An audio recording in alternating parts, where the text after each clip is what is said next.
Welcome to Deadly Ever After, a podcast where the fairy tale leads to a nightmare. As veteran luxury event planners, we explore the sometimes dangerous path to I do. Join us weekly as we share true stories of deadly proposals, homicidal honeymoons, and everything in between. Our hope is to share helpful insights into wedding planning, avoidable red flags, and, of course, to honor the victims involved. I'm Regina. And I'm Tasha. And you're listening to Deadly Ever After.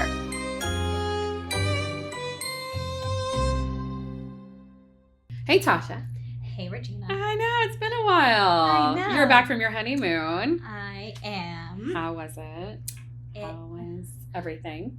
Well, it was wonderful. So it was like mini moon. Mm-hmm.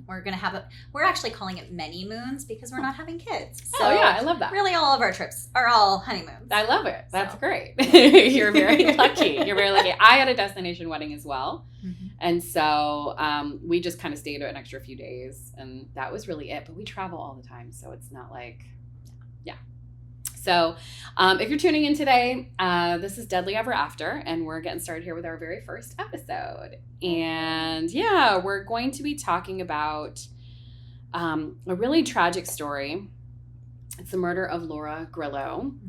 And I sent you some of the notes, so we're going to get into her story. It's really tragic, and I think there's a lot of things that our listeners can learn by understanding the details and the circumstances kind of leading up to what happened to her. Yeah.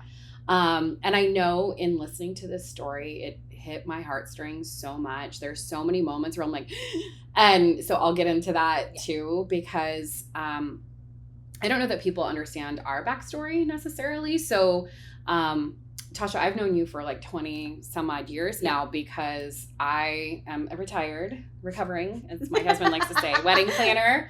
And you are currently a wedding planner. Yes. You have a luxury event planning company here in the Southwest. And for us, we always liked getting together and telling these great stories about the other true crime podcasts that we listen to. And I think what we saw was like a really big opportunity that was missing, because we see people at their best and their worst during wedding planning. Yeah. And, you know, people are so in love and they have their story and they're ready to share it, but the stress is so high. Emotions are so high. Especially with family members or friends. Right. Everybody's got an opinion. Yep. Everybody's involved. And so it does. There's a lot of times where you feel like, okay, this is really bad. And your mom's acting a fool. Or, wow, I can't believe your fiance didn't care about your opinion about this. Yeah. Like, we have so many stories that we could go on and on about. But in researching other true crimes through other true crime podcasts, we realized that no one was really covering the wedding related crimes that happen. Yeah.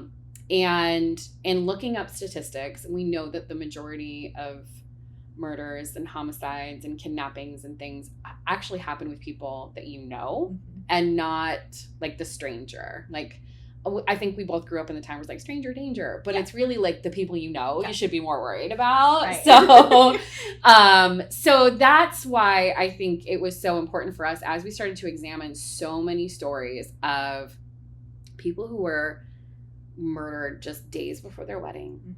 I can't believe how many people were actually murdered on their actual wedding day, or like in like their wedding dress. Yeah. Like it's tragic. It's shocking.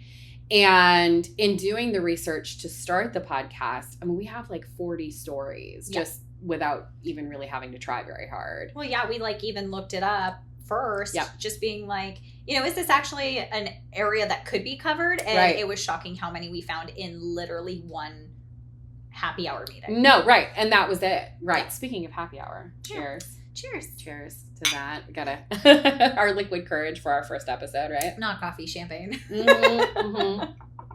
I won't judge. Yeah. And so, you know, once we started getting into it, we're like, okay, well, yeah, no one's really covering it from the angle that we see as wedding professionals, where, you know, I can't tell you how many times I would see a fiance like not listen to their fiance's opinion about things. And I'm like, are we sure? Yeah. Like, are we sure this should we is be the going right through with this if you don't thing? actually care about their feelings? Right. And it gets way worse than that. I mean, I know specifically of stories where people have faked an illness to get out of getting married. I have dealt with more people cheating than I care to think about leading up to the wedding day. So these stories are obviously a lot more tragic than that, and we're going to kind of get into that. So let's dive in. The week before the wedding, you just got married. I've been married almost 10 years now, so I'm old lady now. But I'm the old creaky lady in the story here. But so leading up to the wedding, it's a week before your wedding. What were you doing that last final week before you got married? I mean, aside from working, but right. you know, we still have jobs. Yeah. But I mean, you're really like, your guests are coming to the couple and asking a bunch of final questions. You know, you're finalizing your beauty appointments. You're getting your engagement ring cleaned because, you know, you've been wearing it for so long. It's a different color pretty much half the time than your actual wedding band is. Right. So you have to get it cleaned or rhodium plated. You know, getting all the wedding items together, figuring out your gratuities, getting those put together, writing thank you notes to your vendors. There really is just so much that it's hard to just name it all out. That's a whole episode on its own. Right. No, you're so true. Yeah. And for those people who don't have a planner, right? Because the planner, obviously we take care of a lot of those things. We, you know, do all the final calls to vendors. We make sure your timeline, you know, gets tweaked 5 minutes here, 10 minutes there. We leave the buffer zones. We confirm your final counts for tables and your rentals and things like that.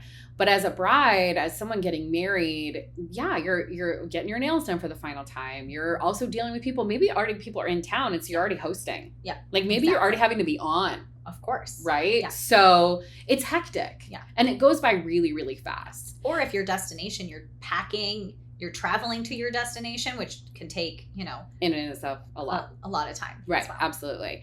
And so for Laura Grillo, she was thinking these last few days leading up to her wedding day, supposed to be the best moments of her life. Yeah.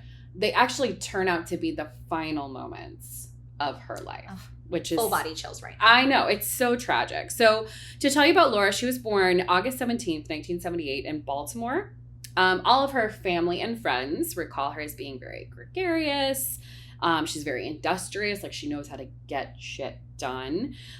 She's always willing to lend a hand and is very kind to everyone. And in 2008, she was actually living in Maryland. Now, what I have figured out from previous is that she was in a previous relationship, had 2 kids. Okay. But that relationship ended. She's lonely. And she is playing a video game, I guess, that you chat through. Okay. Like, I'm so not that generation of playing on video games and talking to people. But I know that that's a thing. Yeah.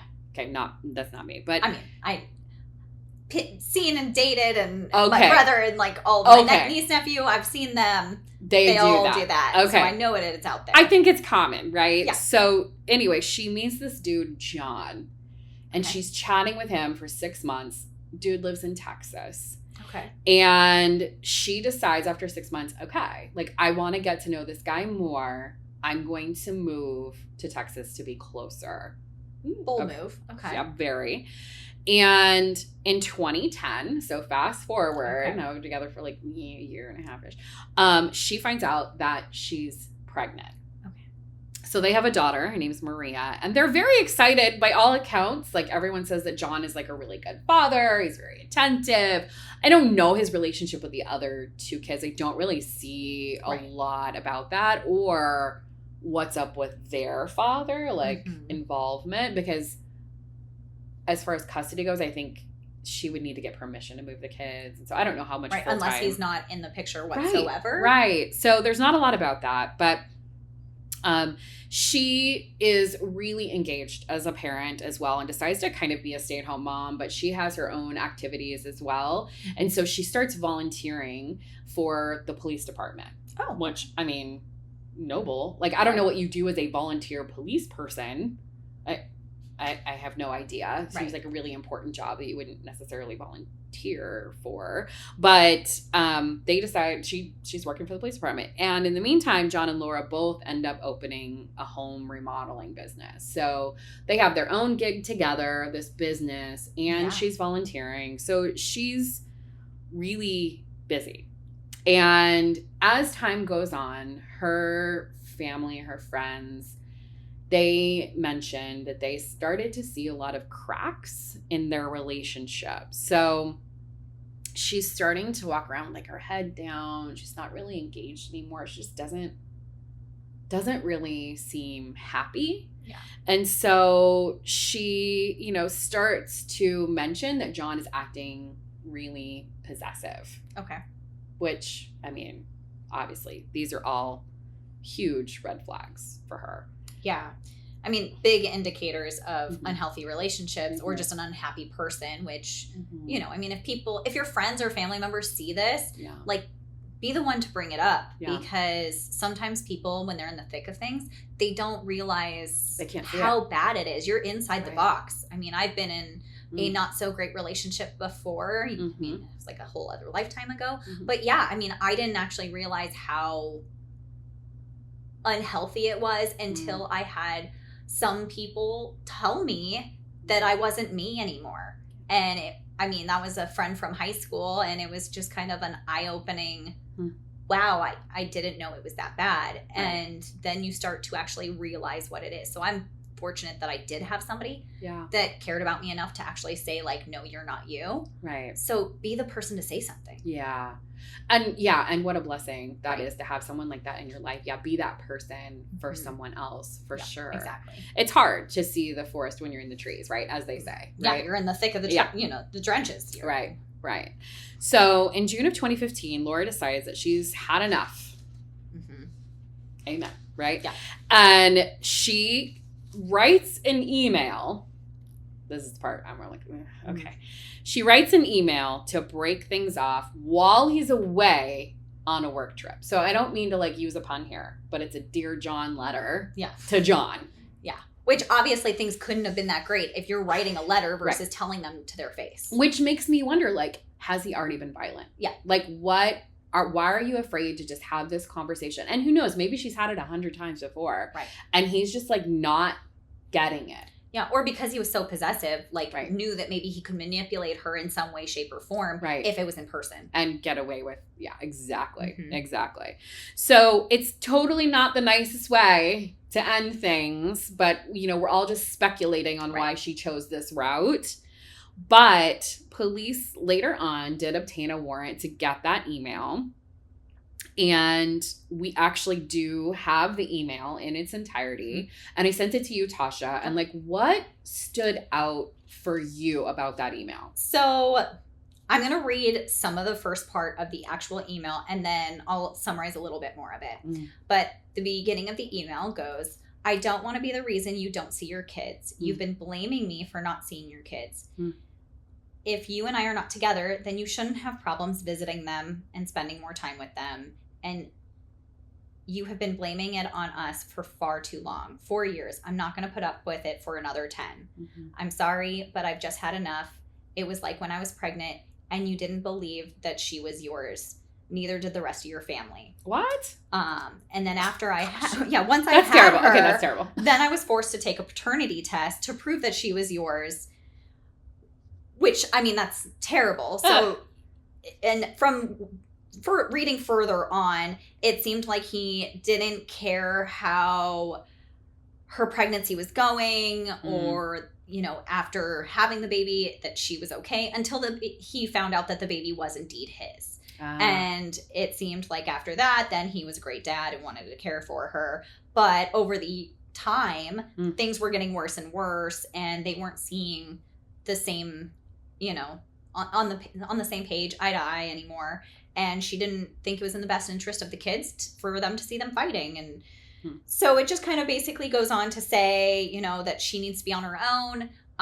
Unfortunately, at this point, she, doesn't have enough money saved aside to move out. So she said, I'm going to work, save money. And as soon as I have it, I'm getting out of the house as soon as possible. Yeah. But yeah, she basically kept going on about saying, it's going to be hard on the kids, but I've already talked to them about it and they'll understand, if not now, when they're older. Ugh. So. Yikes. Okay. So I think like as a parent, right? Like if someone was like, oh, I already told our kids, and you're like, oh, excuse me? Yeah. You did like, this without telling me? Hold on, what? Yeah. Like I could see how that might come across to someone and that they might be pretty upset by that. Right. So we are actually going to put the entire email verbatim on our Instagram. So once we do a show recap, we'll add all of that to the Instagram. So you can read it for yourself and just get an understanding of what her mindset might have been and what was going on for her, and some of the details about their relationship, because it doesn't get any better from there. It's not good. Yeah.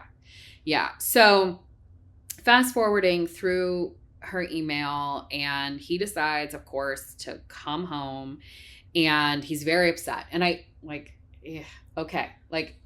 I don't know what was going on in their relationship from a personal standpoint, right? Because we're speculating based on these words and things that we've done and seen in our research. But John comes home. He's upset. He wants to patch it up.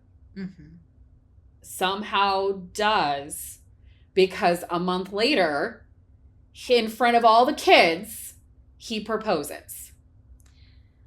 And she says yes. So, I mean, he must have done some massive changes, or was very convincing. 100%. Yeah. And just doted on her. Yeah. And, kind of almost Dr. Jekyll, Mr. Hyde, like completely changed personality. 100%. Because something was very terribly wrong. Everyone saw it. And she writes this email, alludes to a lot of really good reasons to break up. Good reasons that this relationship is not working. And then decides to do a full 180 and now I'm going to marry this guy. Right. Now, the part that then gets me is that her, at this point, and I don't know when, and I don't know the details of this, but her brother comes to live with her, with them. And the brother is autistic. And my son being autistic, this is where I'm like, okay, he needs a caretaker. Like, she's it. That's lovely that she's able to play that role. We don't know what the parent situation is. We don't know what his ability level is. But that's where I'm starting to get mama bear in this story about everything. And from there, from this proposal, they spend the next 4 months planning this wedding. So 4 months, that's a short engagement. It's a very short engagement. For the most part. Yeah, for most people, that would be. Yeah, I mean, if you have a planner, we can all pull that off. No, we can pull that off in our sleep. But relatively, for the average person, no. It's short. Yeah. And so you're like, okay, well, and no, there's no police record of her being pregnant or anything. So it's not like it was a shotgun situation. But they'd been together for a while. They already had a daughter. So it's been there, done that. And so why not do it quickly, I guess? Yeah. And I mean, I'm going to say he probably must have changed so much for her to not have that kind of apprehension of, sure, we can be engaged, but I need to make sure that things are going to stay this way for, X amount of time. Yeah. She didn't even want him to prove it. It just kind of seemed like she was so believing that it was all roses again. Yeah, but here's so in the next episode, when we discuss the details of what happened, I think it'll help to allude why maybe there was such a short-term engagement.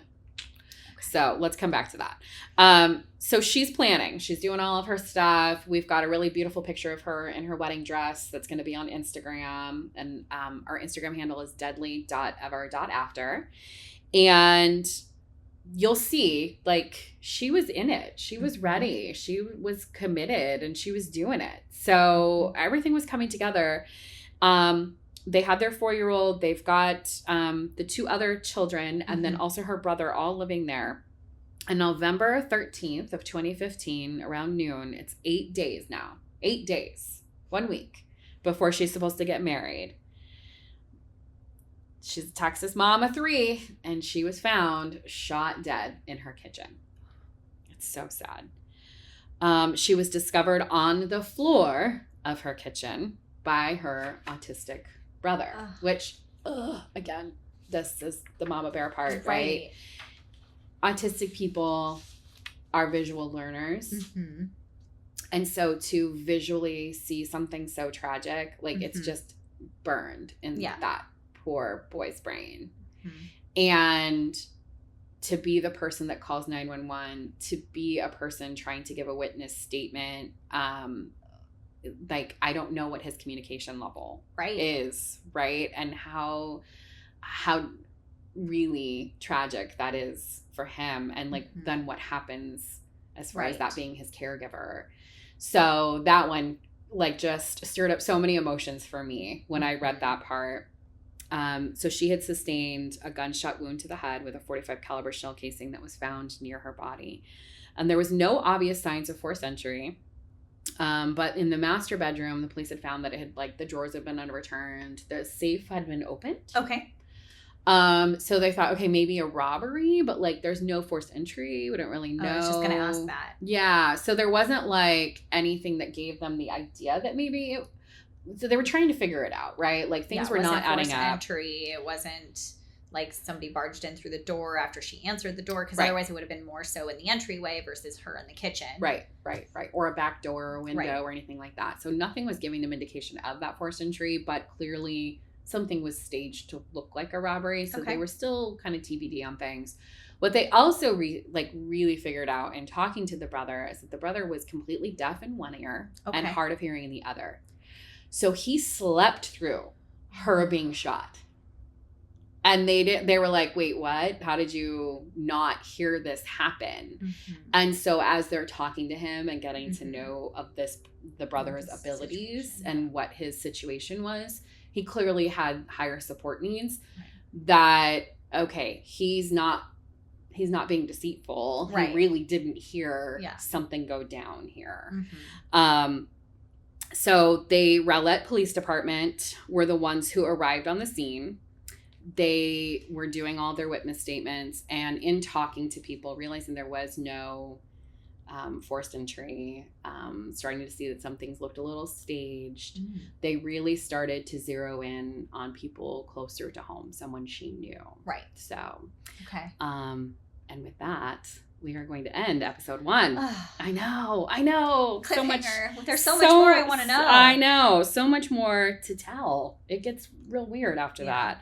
So we're going to leave it here for today. And we are actually going to drop the next part of this episode tomorrow, which will be unusual because going forward, this will be a weekly podcast. Great. Yes. And in the meantime, where can people find us and send us messages? So you can find us on Instagram. Again, that's deadly.ever.after. We're also on Reddit and on YouTube. Give us a follow. Drop us some comments. Mm-hmm. And if you want, you can find the whole letter on our Instagram. We'll be posting that later down the line. If there's, any stories that you want us to cover, maybe, some that we don't know about. We would love to hear about those, or comments of how we're recording. Yeah. We're new at this. Yeah, we're not so tech savvy, so we're working on it. We'll do better. Yeah, that's right. That's right. All right, guys. Thanks so much for tuning in. We'll see you tomorrow for the next part of this episode. Can't wait. Take care.